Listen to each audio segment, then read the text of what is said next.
Hello and welcome to our webinar today.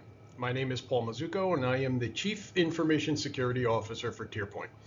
Today we're going to be talking about how we use artificial intelligence, machine learning to fight threat actors that we see across our large infrastructure at TierPoint, but of course many cybersecurity professionals see these same threat actors and worse across the infrastructures that they are tasked with protecting. So there's some cool things that we think machine learning and AI give us an advantage to, but the reality is that threat actors are using machine learning and AI to quickly develop new exploits, new attack methodologies, and pieces and parts of their attack chain that give them quite an advantage in this current ecosystem. Our best bet, and the things that I try and train my team and do the best possible to protect TierPoint, are that we try and use the machine learning and the artificial intelligence to best protect our infrastructure by trying to keep up and be proactive. One of the differences that machine learning really gives us is the ability to very quickly analyze data, analyze attacks, and look for anomalies across the ecosystem. And that ability to be proactive and to really step up and say, this is not something that we normally see from an area we don't normally see, from a user we don't normally see, behaviors we don't normally see. It is the best we can do currently with today's modern tools, and they're getting better every day. It's the best we can do to really safeguard our ecosystem. So let me tell you a little bit about myself. Again, I am the Chief Information Security Officer for TierPoint. I lead our cybersecurity initiatives and compliance initiatives. So that is both the internal infrastructure, the things that we do to keep TierPoint out of the newspaper, as well as working with product and our service delivery teams to make sure that the security layers we present to our clients are the best possible. My background is in human behavioral studies and neuroscience. So I owned a manufacturing company that created new drug discovery testing for the pharmaceutical industry. I purchased that company and it was distressed. It was an elderly gentleman who didn't have an exit plan. I was his chief operating officer, chief technology officer, and I had the chance to buy the company, and I did.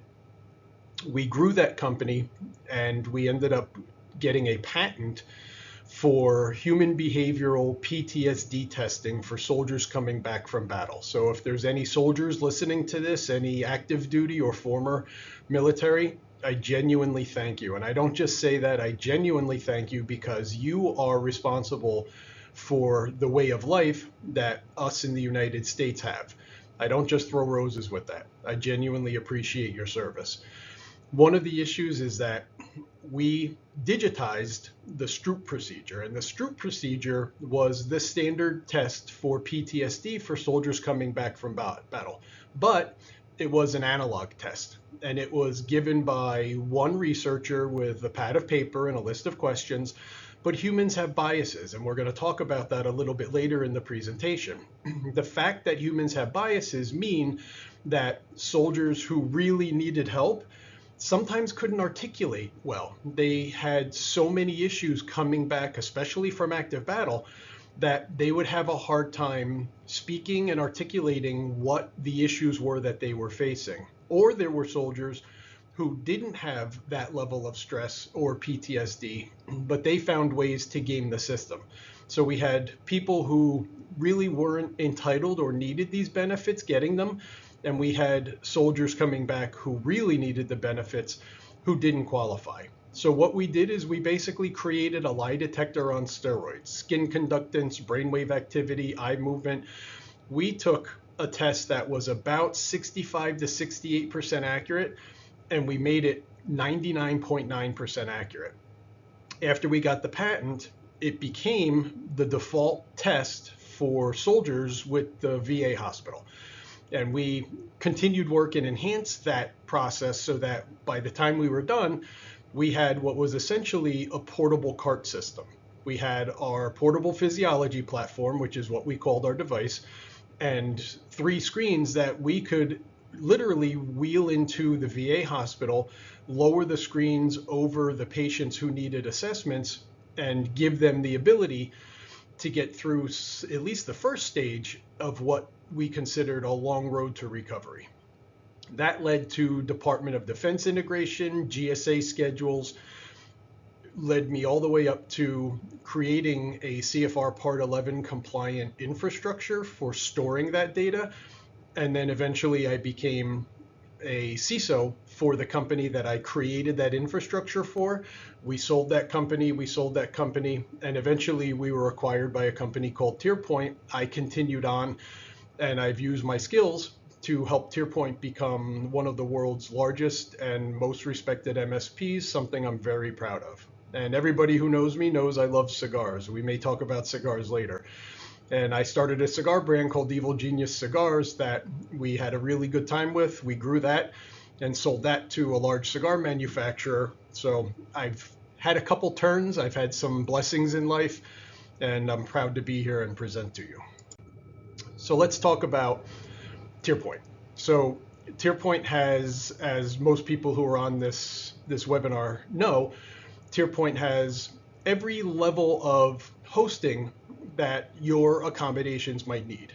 Everything from co-location. We've become one of the world's largest high-density colo companies for AI and machine learning. We extend that service and security into the public clouds. We can host you in private cloud. And a lot of our companies that come to us are literally looking for a hybrid solution. A lot of companies who go to the public cloud end up scaling back. A lot of companies that go to private cloud want another level of security to scale into the public cloud. We do it all. Not only do we do it all, but we can manage that entire ecosystem on your behalf. It's become one of our largest growth options. And again, I say that I'm proud to work for TierPoint, and I mean it. We offer every level of hosting, security, and infrastructure management that our clients could possibly bring to us. So let's talk about some machine learning. We use the term, especially in the security realm, of Deus ex machina. And we've now created, it means God in the machine, but it doesn't really mean God in the machine. The actual translation is God on the machine. And this started back in Greek theater days, when the actor or actress who would play a god would literally be lowered down onto the stage on some elaborate machinery. And it became that the god was on the machine and it would be lowered down onto the stage, and it became what we now have, again, translated to God in the machine. We loosely use this euphemism to mean that there is a higher level of intelligence within the ecosystem that we are looking at. So deep learning, the foundation, everything I'm going to tell you about that has to do with machine learning and or what we call AI, there's not a whole lot of true AI labs around the world. Most of this is really machine learning and deep learning, but we assign it the term AI because it has a lot of forward-thinking options. And I just got back from a major cybersecurity conference, and I can share with you that every single booth, literally every single booth, might as well have had a big banner that just said, "Do you know what AI is? We do AI." It's being thrown around somewhat loosely, but we prefer at TierPoint to really concentrate on some of the fundamentals that we think make our ecosystem bigger. So again, let's refer to it as machine learning and a deep learning. And we use it for everything from speech recognition, facial recognition, all of the layers that we assign and all of the pieces of data, whether they be threat data or learning data or academic data, all of them started with this foundation. And that foundation was conceived in 1944 at the University of Chicago, and it really took hold when it moved into MIT in 1952, and the first genuinely cognitive neuroscience department was established. The first artificial intelligence lab, I know this sounds crazy, was literally opened in 1969 at MIT in order to further that training.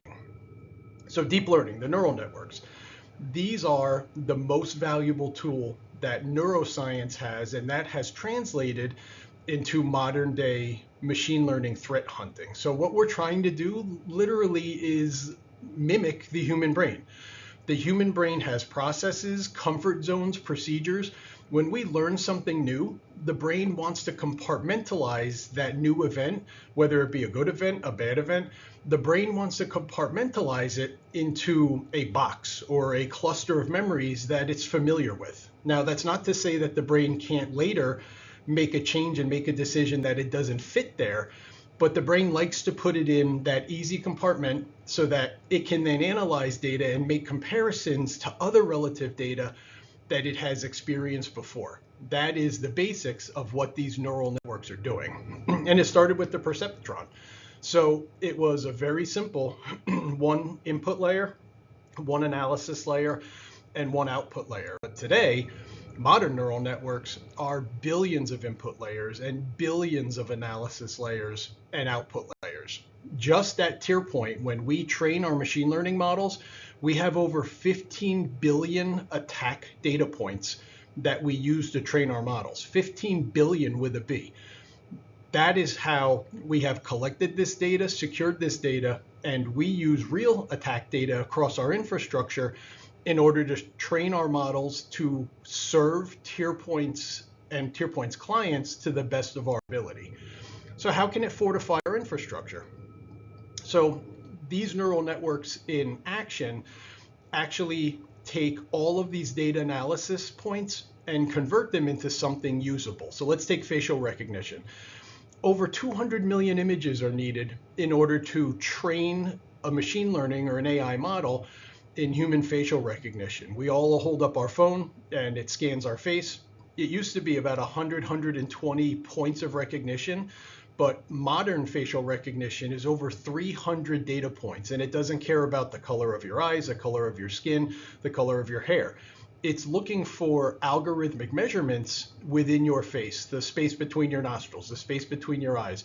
It's looking for data points that it creates a data map, and it then compiles that data map into a mathematical algorithm that is used to, once again, give you access to the infrastructure you need.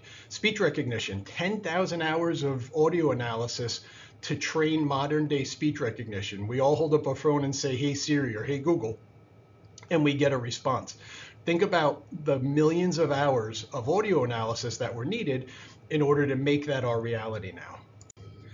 So there's a few machine learning pieces that we hold dear, that I like, and it goes back to my human behavioral days, but there's a few pieces of machine learning that we use across TierPoint's ecosystem to help us analyze this data. And one of the big ones is principal component analysis. You can imagine that myself and other threat researchers, we have data coming in from literally every secure machine and/or edge device you can imagine. Just dumping that data into a large bucket and then expecting machine learning to do something with it is not realistic. So we use principal component analysis to look for variations and patterns in the data sets and collect those data sets into logical clusters that we can then push down into something that is easier to analyze and create our baseline. Is it firewall data? Let's cluster firewall data. Is it switch data? Is it ISP data? Is it NetFlow data? Let's take these data clusters and organize them logically so that we are sure we're using like data in order to make sure that our analysis is as accurate as possible for that bucket. And then we start to do correlation on the multiple buckets looking at that data. And we want to see what happened in the past. The best way to protect ourselves going forward and be proactive is to understand what that data was doing in the past. So we use linear regression testing. So we take every data point in this large cluster and we put it on a line. And I don't care if that line is 5 inches or 5 million miles. Every bit of data gets its own data point on the line. So imagine we're sitting on my back deck having a cigar and it starts to rain. For the first couple seconds, we can see each individual raindrop as it hits a glass table. But after a few minutes, we can't tell what raindrop was first because we have a puddle. And after an hour or two, if we're silly enough to sit outside smoking a cigar that long, we have a table full of water. So it's impossible for us to say this raindrop was the first one that fell. But if we take every one of those raindrops and put them on a line, Now I can ask my data analysis, show me every raindrop that fell from 6,000 feet, and it shrinks down the data set. And now I say, show me every raindrop that fell from 6,000 feet and was 44 degrees. Shrinks it down more and more and more until we come up with a much smaller data set. And now I can say that raindrops from 6,000 feet that are 40 something degrees, that is a bad actor. That is a nation state actor trying to gain access to our ecosystem and write me rules that are going to block these raindrops at our edge and never let them hit the glass table. And now I can say, show me 90 days ago, 180 days ago, where all those raindrops were falling. It really gives us the ability to better understand all of the data that's coming into our ecosystem. And then we look at a decision tree. So it's a state notation. If this, then that. We have all of these different root nodes that are bringing entry points. It is the entry point for data coming in and our threat analysis. And then if they meet certain criteria, that node expands into other nodes. And if it meets certain criteria, that node expands into other nodes, et cetera, until we have a logical mapping of the data that were presented. And again, just in TierPoint's ecosystem, we have 15 billion pieces of information that we use to train our models. So what this all equals is that after we have trained our model to a specific level, is we write a behavioral profile for it. We write a set of rules that we consider a contract for data coming in and coming out and moving across TierPoint's ecosystem. And either the data 100% meets the level of performance that the contract mandates, or it doesn't. If it meets the contract rules, it's allowed. If it doesn't meet the contract rules, we err on the side of caution and say, even if you're good data, you didn't meet our contract rule, so we're going to put you in purgatory until you figure out, or we figure out, a way to sharpen that data and make it more usable. And then we put in variables to make sure that these data models are training the way we want them to. Again, the human brain likes to make easy decisions. When we're training these models, we want to give it an easier decision. It can't just be a yes, no. There's always a maybe when we train these models, so that we can train the data to say, if it's a maybe, it's a no.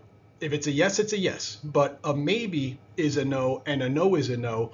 And we use that as part of our behavioral contract to, again, better fortify the ecosystem. So what this means in the real world is that my security operations center, even on the best day, could look at 10 events, 50 events that are coming through because they require humans to do the footwork. These machine learning algorithms can turn 2 hours worth of manual research into seconds, sometimes milliseconds. So the ability to present on one pane of glass, here's what we're seeing, here's what the analysis is, and here's our best guess. Go out and review the ones that meet this criteria, really make our security operations team and every security operations team more efficient. And then we look at traffic patterns, we look at changes, we do our regression testing. At the end of the day, I hate that term, at the end of the day, our humans are the ones who look and make the final decision. We don't want the machines making final decisions, not yet anyway, because they don't have the liability or the accountability that humans do. So we use this model to train the data, to look at all the infrastructure, and to present a best guess that a human then analyzes and makes the final call on. And here's what we look at across our ecosystem. These are some actual dashboards that TierPoint uses. We take our threat feeds, we use them as correlative data. We're looking at intrusion detection. And we take all of the basics, everything you can imagine, net flow, intrusion detection, intrusion prevention, all of the threat analysis from our large ecosystem. We put that into the machine learning algorithms, and we use it to create a threat map. And that threat map gives us really, if it lights up red, there's an anomaly. If it's yellow or a different color, it's something that needs to be analyzed, but it's not a direct threat. And it also gives us automatically our regression test. So we can see what other systems within our ecosystem match that criteria and are something that we've seen across those same lines. And then we can automatically look at what other analysis is needed in order to correlate the threat analysis. So we can immediately see this server is affected and what process is terminated on the servers or the end user device, what process is started. Is it an anomaly process? Is it a malicious process? We can immediately see on that single pane of glass, what are we looking at and why? Again, this would take an analyst hours to try and figure out. The algorithms give it to us very quickly. And then it takes this collection and it looks for similarities, behavioral similarities across our larger ecosystem. So we have one system that's patient zero, and it immediately tells us all these other systems that it's connected to. And then it immediately tells us not only are we connected to these systems, but these other systems are available for the same exploit. They have similar models, similar OS levels, similar patching, etc. So it gives us a very quick map of what's infected, what do we need to concentrate on. Oh, and by the way, here's 11 other systems in the ecosystem that we're going to quarantine and put into next level review. Again, all of this equals the best opportunity to protect our clients and our ecosystem using the machine learning, and eventually, as we work towards getting these models finalized, using artificial intelligence. So if you'd like to learn any more about this, by all means, come visit us. Give us a call. Come visit us at TierPoint.com. We would love to talk to you. I would love to talk to you. We can certainly set up some demonstrations of what our protection ecosystem is giving you, whether you're co-location, cloud, hybrid. We can track your data and look at security anomalies regardless of where in our ecosystem you sit. So we would love to talk to you about it. And if anything on this webinar doesn't make sense, or if it makes perfect sense, drop me an email, let me know what you think, and let's set up a time to go over in a lot more detail how these systems are working to protect ourselves and to best protect our clients.